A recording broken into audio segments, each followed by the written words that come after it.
Millennials, have we gone from the greatest generation to the softest?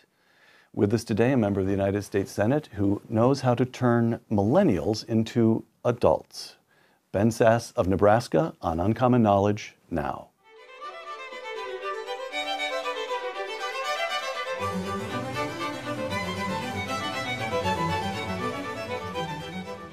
Welcome to Uncommon Knowledge. I'm Peter Robinson. A fifth-generation Nebraskan and the son of a football coach, Ben Sasse attended public schools in Fremont, Nebraska, spending his summer working in cornfields. He holds degrees from Harvard, Oxford, and Yale, and he spent 5 years as president of Midland University. Ben Sasse was elected to the United States Senate in 2014. Unlike most members of the Senate who leave their families behind in their home states, Senator Sasse takes his family back and forth with him from Nebraska to Washington, helping his wife homeschool their 3 children. Senator Sasse is the author this spring of The Vanishing American Adult, Our Coming-of-Age Crisis and How to Rebuild a Culture of Self-Reliance. Senator Sasse, welcome back to Uncommon Knowledge. Good to be here. Shooting today from Stanford University. Welcome to Stanford. Beautiful place. Tell us the story of the Midland University Christmas tree. So I was 37 when I became a college president, and I'm a business turnaround guy, and I live in this town where this special 130-year-old college is in danger of going bankrupt. Nobody thinks they're hiring me to run this college because I know anything about student affairs or student culture. And yet, that's the thing that's keeping me up at night. My first 6, 12 months, 18 months at this school, I knew we were going to get the debt restructured, and we were going to raise new money, and we were going to try to buy another college, and we were going to be able to solve the business problems. But I was worried about what was happening in student life. And one event crystallized it sort of more than everything else. The anecdote doesn't make the world, but it sort of captured an angst I had. We had a big athletic arena, and there was a 20-foot Christmas tree to be erected, the day before or day after Thanksgiving. I don't remember when it was. And we had a bunch of students who were employed by the athletic department or the advancement and development office. And these are good jobs. Like, these are sort of the best of the students. They're being paid. Okay. And it's desirable to work in the development office or to work in the athletic department. These are hardy and healthy, vital, young 19, 20, 21-year-olds. And they were supposed to decorate the Christmas tree. It's 20 feet tall. And the tree was there, and all the decorations were there, and they decorated all the bottom 8 feet of the tree with twice as many decorations as you would probably need, because they spent all their decorations in the bottom 8 feet, and then they're packing up to leave. And the tree is naked from foot 8 to 20. And the vice president for development happens by, and she's like, "Hey, what are you guys doing?" And they said, "Yeah, we used all the decorations, and we're done." And she said, "But what about the top half of the tree?" And they said, "Well, we didn't know how to get up there." And she said, "So did maintenance refuse to bring you a ladder?" And it turned out that nobody had really thought to ask. There was no real problem solving in the group. It was, we've been given a task and we get to leave when the task is done. And bright kids, healthy kids, able kids, but passive. Passive is the right adjective. Okay. This book lays out the figures. Millennials and those coming up behind them, do they have a name yet? Does this next generation, whatever. Let's call them millennials. Well, kids. They marry later. They live with their parents longer. They know less about American history. They demonstrate less initiative and more passivity. They participate less in religious organizations. They're softer not just psychologically, but physically. You note that whereas in the 1960s, only 1 teen in 20 was obese, today 1 teen in 5 is obese. That is a quintupling. Soft, passive, and this despite having grown up during a period of peace and by and large economic expansion in the richest and most powerful nation in human history. What has gone wrong? You said in spite of. Maybe it's because of. So I want to be clear, this book is a constructive book. It's 2/3 program for how to think about habit formation for 13-year-olds and 15-year-olds and 17-year-olds. The part we're going to talk about first, it sounds like, is the 1/3 stage setting about the problem. Right. But this book is not a blame-laying book. It is not a beat-up on millennials book. It is a, wow, what is this category, perpetual adolescence book? Because that's a new thing in human history. I want to be clear. Adolescence is a pretty special concept. It's only about 2 millennia old. That we came up with this idea that you go from the dependent state of childhood to the independent state of adulthood, and you don't have to, boom, transition from one to the other instantaneously when you become physically an adult. 2 millennia ago, people came up with this concept that when you biologically transition from childhood to adulthood at puberty, that doesn't mean you have to immediately be fully independent financially, emotionally, morally, in terms of school leaving or household structure. We have this idea that for 18 months to 4 years, you can have a kind of greenhouse phase of intentional transition from one to the other. That's great, as long as we remember that adolescence is meant to be a means to an end. It is not the destination. Peter Pan is a dystopian hell. It is not a utopia as Disney has tried to remake it. Peter Pan is a character who becomes physically an adult, and yet he has no historical awareness. He has no moral awareness. He kills people, and he doesn't even remember their names. That's a bad thing. We don't want to be sort of man babies. We want our kids to go from a stage of necessary dependence to more and more independence when they can. So the argument here is that if the children grow up in conditions of peace and prosperity, parents, the society, cannot simply leave it to reality to slap them around and shape them up. Parents have to help them grow up more intentionally. Right. I think that though there's no blame laying in this book, Right. if there were, it would be at we, the parents and grandparents' feet, to not have thought through what does it mean that our kids are growing up at the richest time and place in human history? Because there's a lot about that that's obviously great, to be Right. protected from levels of violence that most people have known throughout human history, to be protected from abject poverty. But we're going to need to figure out how to celebrate scar tissue with these kids, because scar tissue is the foundation of future character, and we need to celebrate it. So we cannot do the book justice because this is video, not print. But we're going to do as well as we can.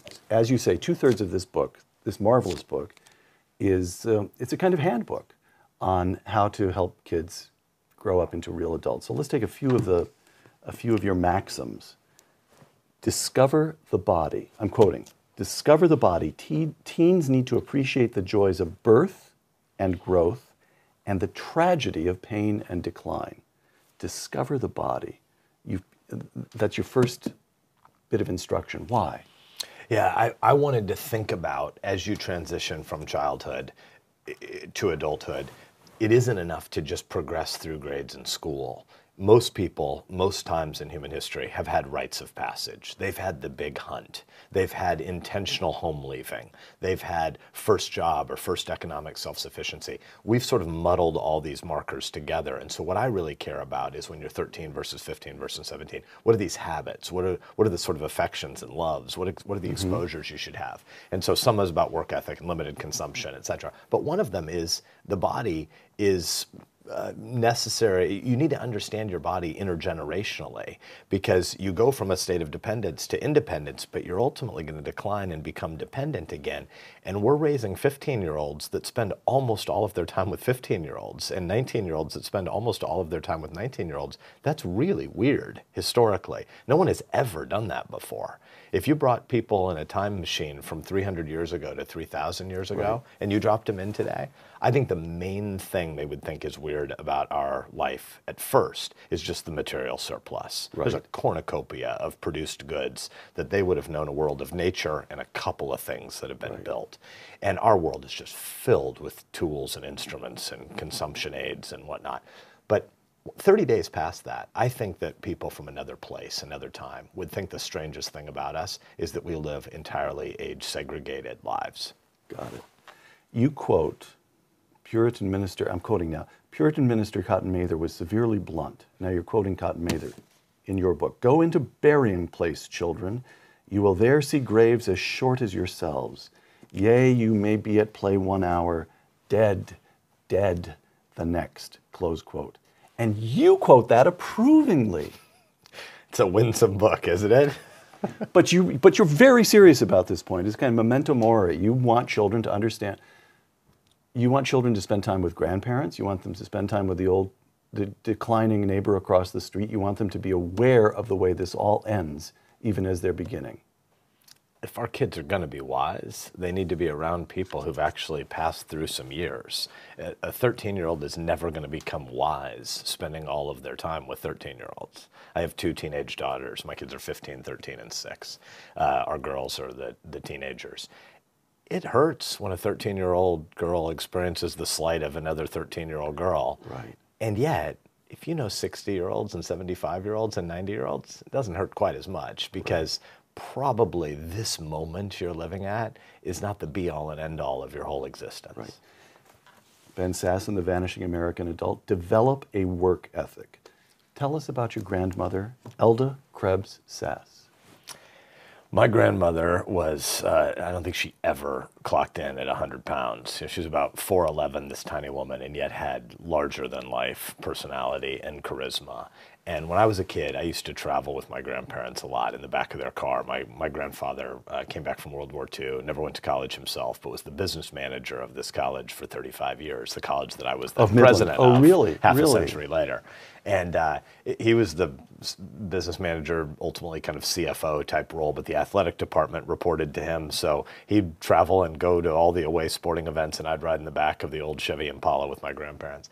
And I would ask them questions about the war and Great Depression and kind of Dust Bowl era upbringing that they had. And they never thought anything was exceptional about their upbringing. And yet I was stunned as a kid in the early 1980s at just how much hardship they'd gone through that was just like water off a duck's back, that they didn't think anything about any of it. It was just what you did.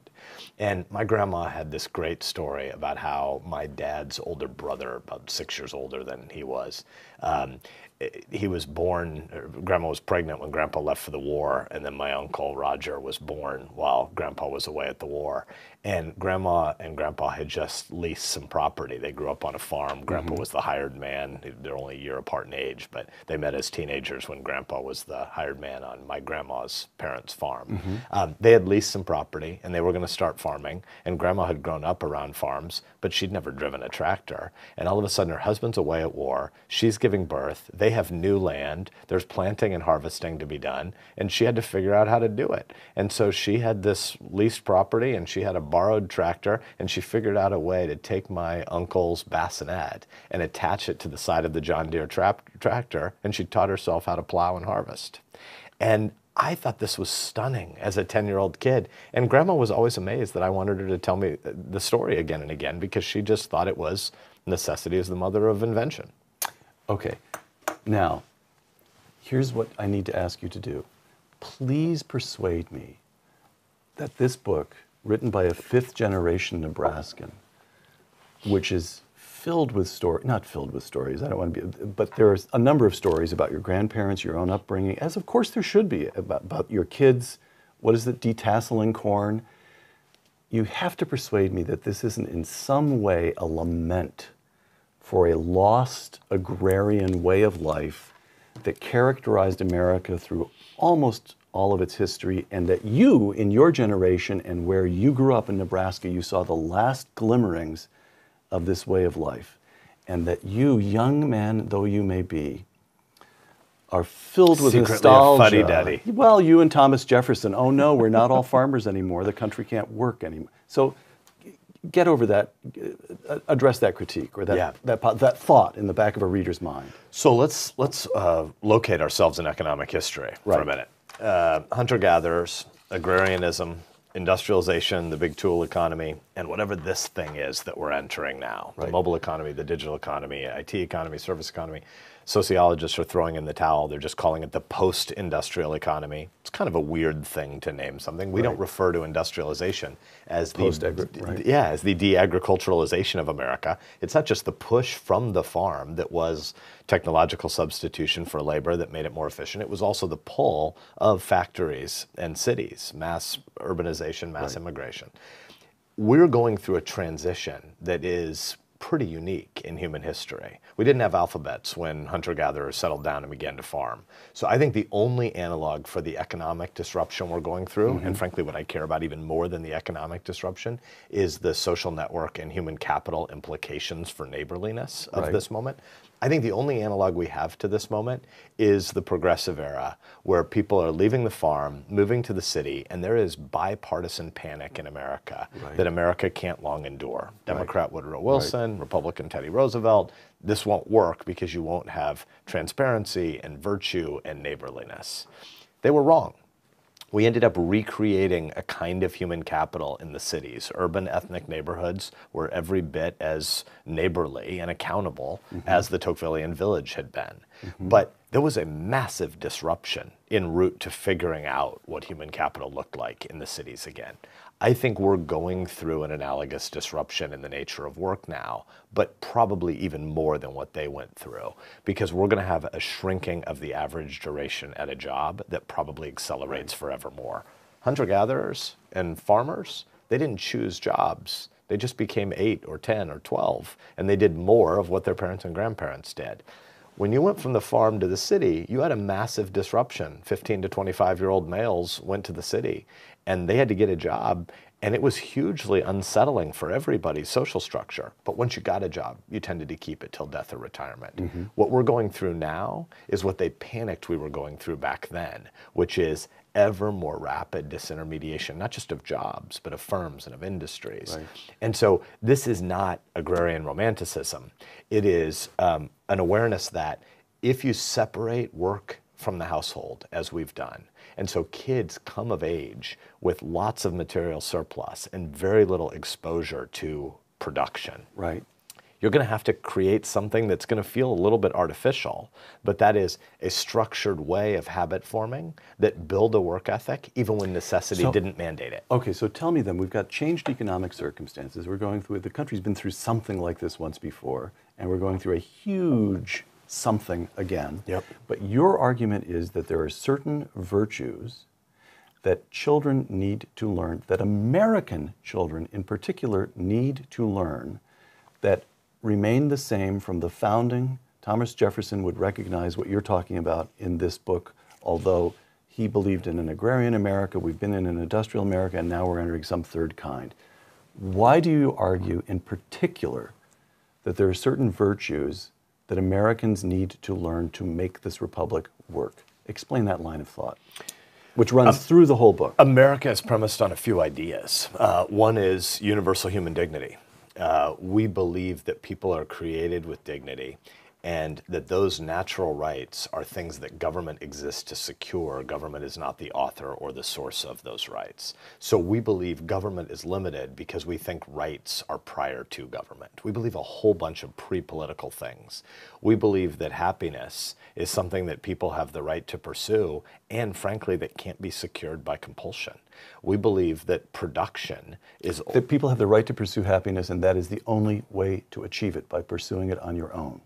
Yeah, I don't Go ahead. Yeah, I don't think we think that. So here I'll blend a little bit American idea stuff with, I think, some modern sociology. Let's just sociology for a minute.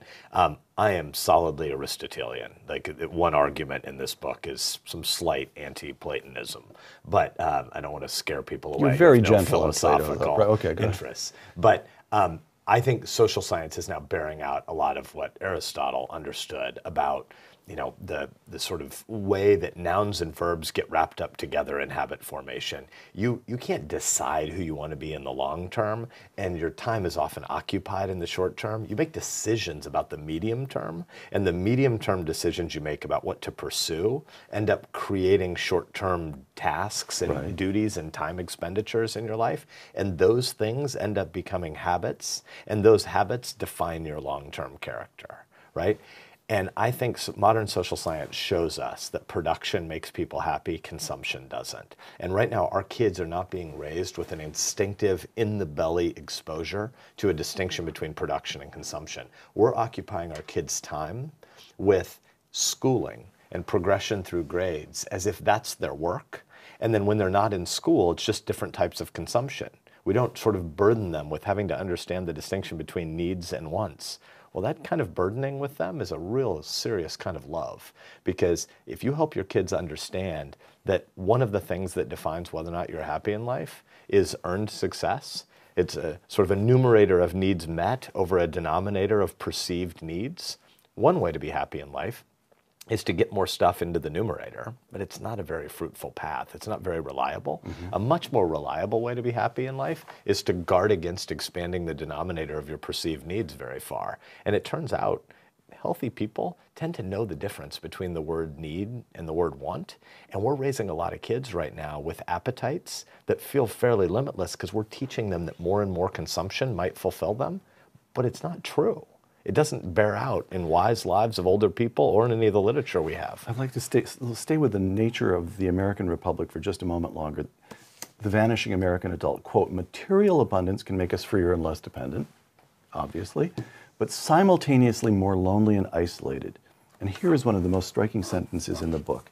It is very difficult for a rich republic to remain virtuous, close quote. So here is this strange, it seems to me you're almost setting up, well, you mentioned Aristotle, you're almost setting up a tragic view of American history here, where the greatest generation endures the Depression, your grandparents, they endure the Depression, your grandfather goes off to the Second World War, and through the sacrifices that they made, their grandchildren get just the kind of life they wanted for them. And their great-grandchildren, you and your children, they get a period of peace, they get prosperity, and it ruins them. That when America gets what it doesn't want, war, depression, Americans are great people. We produce the greatest generation. And when we get what we want, we're unimpressive as citizens. Talk me out of it.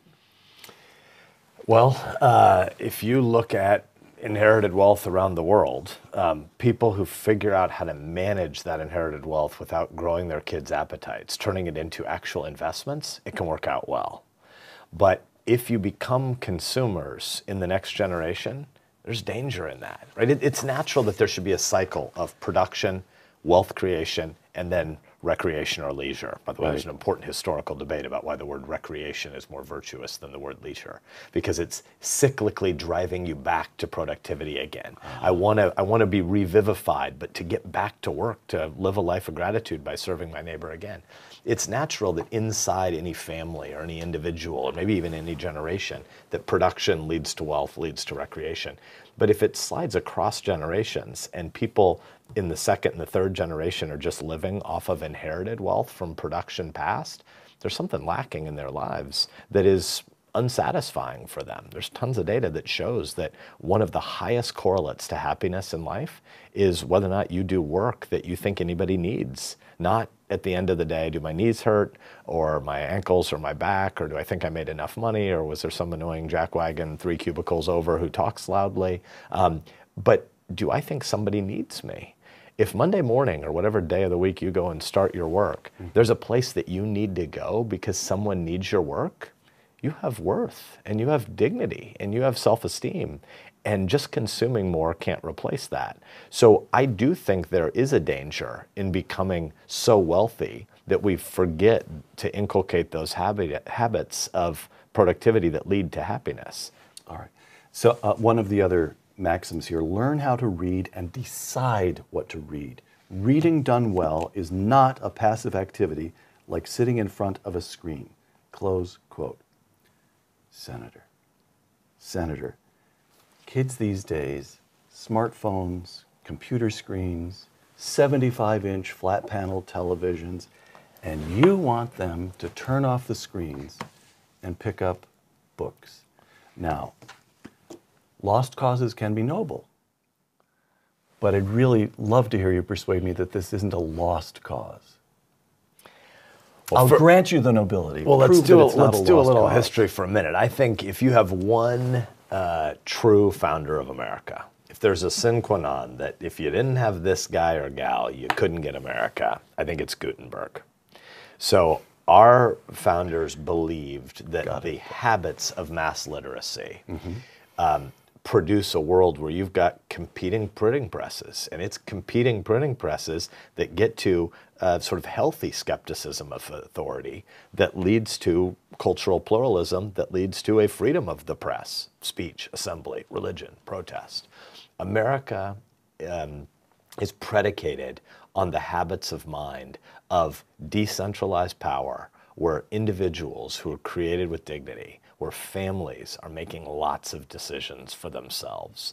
And there is a difference between the deliberative consumption, the deliberation that comes from reading and reflecting upon a text, the dispassionate nature of deliberation and reflection and choice. There's something different there than the appetitive dopamine feedback loop of shorter and shorter digital addictions. Now, I am a celebrant of a lot in the digital economy. I run my own Twitter account. I don't have I was about to staff. say, I was about to charge you, and you would have no choice but to plead guilty. You are one of the tweetingest members of the United States Senate going. Tweetingest sounds almost dirty, but I am at Ben Sass is really me. There's an at Sen Sass, which is my press office, but at Ben Formal, Sass, dignified, decorous, but the one that's really you. yeah, Yes. All right. a commuting dad, 15-year-old, 13-year-old, 6-year-old kid, lots of fishing and snake spearing in our lives out in the country in Nebraska, and we just have a great time commuting as I'm a dad educating my kids, and that's who at Ben Sass is. And I think there's a lot about the digital moment economically, and even the subset of the digital moment, which is digital media, that has real potential, but only if it's paired with a certain kind of habit formation that recognizes that constant digital consumption and digital addiction is really dangerous, because there's a time for deliberation, there's a time for choice, there's a time for action, but you need to ultimately be able to get back to a place where you can wrestle with long thinking and bigger arguments and your own mortality. And your kids read? They do. Because you make them read? Because we've How now do you get them to been love it? When do they successful fall in in love getting with it? them to love it. Yeah. So, by the way, this book is not only not old man screaming "get off my lawn." This book is not in any way us holding out our family as a model. Fair enough. We Right. stumble and fall every day. But my wife and I have a shared theory of what we're doing, and one of the motivators behind this book is I have a broad belief that as we're hollowing out local community and mediating institutions, and we're politicizing national conversation, we're left with this huge vacuum of space where people don't have the chance to deliberate around a dinner table with their neighbors about how to raise their kids well. And I think a lot of people want to do that. So I wrote this book, and Melissa and I deliberated long and hard about this book as we were leaving the college. So this idea predates the Senate campaign, to just sort of think aloud about the theory of what we're trying to accomplish. We fail in the execution, but we've got to share the theory of what training wheels removal looks like. It's kind of how we think about parenting a teenager. We have, in the literacy chapter, a quantity and a quality theory of what we're up to. Wherever possible, we want to parent with the grain. I've got a theory of human fallenness. One of my kids is named after Augustine. It's theologically heavy for a 6-year-old, so we call him Breck. But I definitely believe in a fallen human nature. And yet, when you can parent with the grain, I want to do it. And so when we could get our kids to be interested in reading at 4, 5, 6 years old, we wanted to just go with it at first, even if it had a cotton candy-like feel. Hardy Boys, Magic Treehouse, Encyclopedia Brown, Hardy Boys. Whatever it was, we would just do more of that. When they liked it, reward them, praise them, help build an identity that they are readers, give them stuff occasionally. We're not big into material consumption, but try to figure out how to reward them with experiences that they wanted when they were reading more. And then we'd substitute more quality into the flow of their quantity. We tried to do both at once. Tevi Troy, who I think you know, Oh, yes, has a game called the Century Club, which he used to play when he worked for President Bush. Bush and Rove and Tevi would have a competition to see if they could read 100 books in a year. Right. My kids have never succeeded yet, but we play the Century Club at our house. A lot of people can read 2 books some week on vacation in August or over, Christmas holiday. But to try to hit 2 books a week, 50 weeks in a row, to get 100 in a year, that's saying something. And we got our kids on this pathway of start reading stuff that's pretty shallow and cotton candy-ish, and then you read, instead of 5 of those in a row, you'll read 2, and then we'll substitute a menu of options of spinach versus asparagus versus broccoli, and you pick among these 3 really good books, and then we'll let you go back to reading some cotton candy for a while. Okay. Couple of last questions here. 2 presidents, both of whom you write about in the Vanishing American Adult. Quote, at the beginning of President Obama's administration, a reporter asked him if he believed in American exceptionalism. After a pause, he strangely replied, I believe in American exceptionalism, just as I suspect that the Brits believe in British exceptionalism and the Greeks believe in Greek exceptionalism. Close quote. Why was his reply strange? Yeah, honestly, it hurts me that President Obama said that. Like, one of the jobs of a president of the United States is to hold forth big, and I have a Gorsuch joke here by accident, I almost said bigly, to hold forth loudly an understanding of what the American idea is about. And the American idea is that we believe 320 million Americans and 7 billion people across the globe, but we've got proximate governance responsibility for these 320 million. We believe they're created with dignity, and we believe that that is a pre-political thing that you affirm creedally as an American. And that makes this country exceptional. Well, America is not exceptional in that we think we're better than other people. It's not an ethnic claim, it's not a tribal claim, it's a historical understanding of how unique Philadelphia 1787 was, which is our founders said something incredibly arrogant in Philadelphia.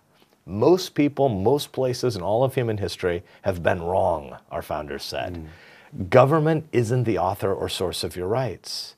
Rights come by nature, and government is our shared secular tool to secure those rights. And when you flip that, I teach civics to a lot of Nebraska high school kids, and I draw an island surrounded by an ocean on one side of the whiteboard, and then I draw the same picture on the other side. And I say the pre-American view is that the island is your rights and the ocean is the government's power. And the American view is that the island is the government's power and the ocean are your rights. Second president, again, I'm quoting the Vanishing American Adult. We need to go back to Reagan, not because you did or did not or would not have voted for him, but because he was presiding at the last moment when we talked seriously about what America means for all Americans. The Cold War against expansionistic Soviet communism forced us to explain who we were and why we differed, close quote. Back to Reagan. Can you get kids to think seriously about the Cold War, about Reagan speeches? You don't really mean back to Reagan. You mean back to an understanding of a historical understanding of America. Yeah, I think we're living right now with two political parties that are just hung over from the 1960s. I think both of these political parties are incredibly exhausted intellectually. Neither of them know what they're for. They're both mostly just against the other party, and the vast majority of the American people want to tune them both out. I want to be clear, I think I'm the third most conservative guy in the Senate by voting record, but I'm not very partisan because I think both of these parties are just not interesting. I care about problems that are 5 and 10 and 20 years in the future, and neither of these parties is dealing with anything big. It's both, Hatfield and McCoy's, but it's worse than that because it's 7-year-olds slapping each other to say he started it, she started it. And I think that in the Cold War, you at least had a sense of an obligation to understand why expansionistic communism was bad. And we got to some clarity. And the Cold War, of course, was bipartisan. Harry Truman starts it well, and Ronald Reagan finishes it well, and it's bipartisan in between. Yeah. Last question. One final quotation from the Vanishing American Adult. Quote, "I am an optimist, and I believe that America's best days lie ahead." All right, Senator. From the greatest generation to these soft millennials, from Ronald Reagan to Donald Trump, from the Lincoln-Douglas debates, which is on your list of items to read, from the Lincoln-Douglas debates to whatever it was that we watched during the presidential race last year. Let's put it, so you're an optimist, but you've named one of your children Augustine. Augustine is sitting there in northern Africa and watching Rome fall. He leads a great life. He becomes a saint. He produces an enormous volume of important literature. It's possible to lead a good life in the end of time, so to speak. Do you consider yourself more in the position of Augustine, or do you really believe that this country's best days lie ahead? How can you be an optimist? Well, let's be optimistic. I'm giving you the Augustine option is very dignified. Yeah, I'm giving you a good pessimist to follow if you want to. You already set it up though by saying we're at the last question, and right now we'd have to do a whole bunch of theology and political theory and parse the two kingdoms and do two cities and two loves and a city that has foundations. It seems too big for a parting question. So I'll say I'm definitely optimistic about the net productivity about what the global economy will produce in the next decade or two. More stuff. And not just stuff, more services that are quite interesting. Okay. I got here with, a Waze app. I was in San Francisco this morning and coming down to Palo Alto. There are opportunities to not sit in traffic, which are not life-changing, but that was a nice little gift to know taking this exit could avoid that car wreck and that half an hour delay. 5 years you'll be riding in from now. Actually, you could ride from San Francisco to here. There are driverless vehicles already. I like to drive, so that sort of worries me. Now I will be a Nebraska romantic about the county road and why every kid should drive at 14 like we do in Nebraska. But I think that what comes next in the digital revolution is going to be fascinating. We're going to have a layering of information and data on top of the physical world that's going to be fascinating.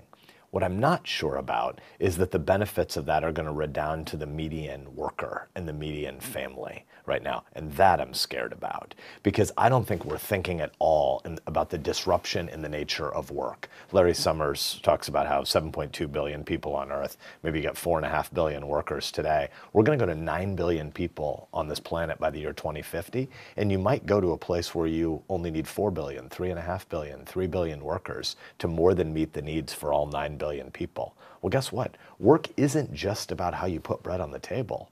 Work is the fundamental anchor of human identity and service. And we're meant to live a life of gratitude by doing something meaningful. We're meant to get to the evening and get some of that leisure or recreation or find food and wine and fellowship with friends, looking back at the fence you built that day, or the field you farmed, or the factory you co-labored with, or the app that you designed. You're meant to look back at that and say, I produced something today. And right now, I don't think we're thinking nearly enough about the challenges to the nature of work going forward. The potential is huge. Our political conversations, and our bigger than political, let's call it civic conversations, they're impoverished right now. I'm trying to find it. The book actually ends on an up note, and you just sounded more like Augustine than I was expecting you to right there.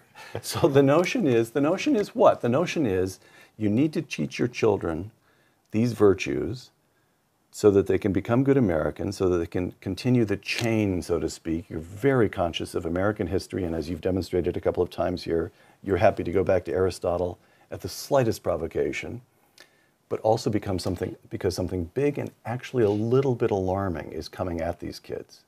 Is that right? Yeah, there is a real difference between actually climbing the top of the mountain and going there on your friend's Instagram.